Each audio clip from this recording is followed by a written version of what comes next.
there.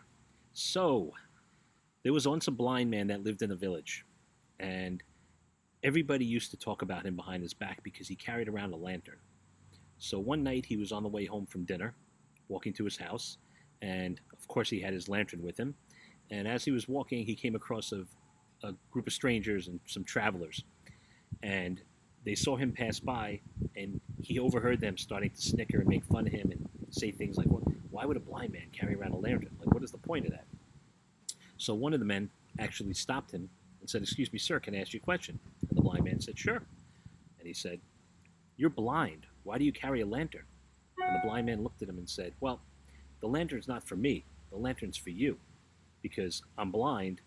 If I don't have a lantern at night, you may not see me and you may run into me and knock me over. So this keeps me safe, it keeps you safe, and it lets people know that I'm coming and that I'm blind." And all of a sudden, they started to apologize to him and felt ashamed for what they had said. So, what does this say? It's all about perspective, right?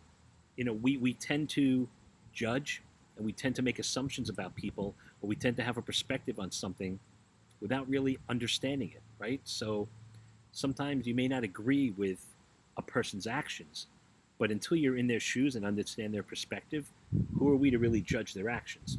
Obviously, sometimes people make really stupid decisions and do some really stupid things, and they deserve the reaction they get. But many times, think about it. I'm sure we can all think of a time in our life where we saw something and we made a judgment and we explored it a little further, or we found out after the fact that our judgment wasn't really founded and that there was actually a different perspective to it. And if we had taken that perspective, we would have had a better understanding about why this person did or acted in the way they did. So, just a quick short story, but again, drives home the point, right? So, think about our kids.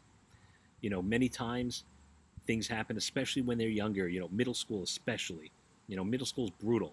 Kids make fun of each other. They're not always so nice to each other, and they're very judgy. That's when they start to click together and form their little groups, right, and leave people out. So why do they do that? Because they're not normally thinking the way we should be thinking. I don't think anybody's there really teaching them, hey, this is how you have to think about things. So as parents, we're the only ones that can teach them this. So teach your kids to think before they act. Teach your kids to explore the situation before they make assumptions. And teach your kids that other people's perspectives may not be the same as theirs. I mean, it's okay to explore them and try to understand them, because once we understand what it's like to be in somebody else's shoes, then we can truly have a conversation with them, and it can be a powerful conversation and benefit both people. Have an awesome day.